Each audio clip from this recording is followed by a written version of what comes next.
Hello বন্ধুরা, good morning.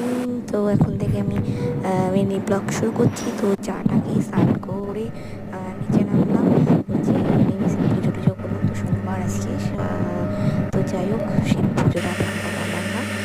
পুজো করে ঠাকুরকে নমস্কার করে আমি চলে এলাম পড়ে।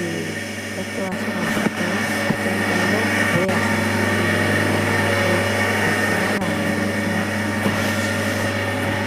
তো রান্না করেছিলাম মাছ তুলে মা বললো এই অবস্থা বিছুনের তখন। তো আমি মার সঙ্গে কথাবার্তা বলে ঘরে এলাম। তো একটু শুলাম, শোয়ার পর মা বললো খিচুড়ি করা, ঠিক আছে। এই খিচুড়িটা আগের দিনের, তো 5ই জ্যৈষ্ঠ উপলক্ষে হয়েছিল। তো বড় ভিডিও দিয়ে দিব। তো যাই হোক, খেতে খেতে মা ডাকলো ভাত খেতে। তো তারপর খেতে খেতে রাখি। তো বা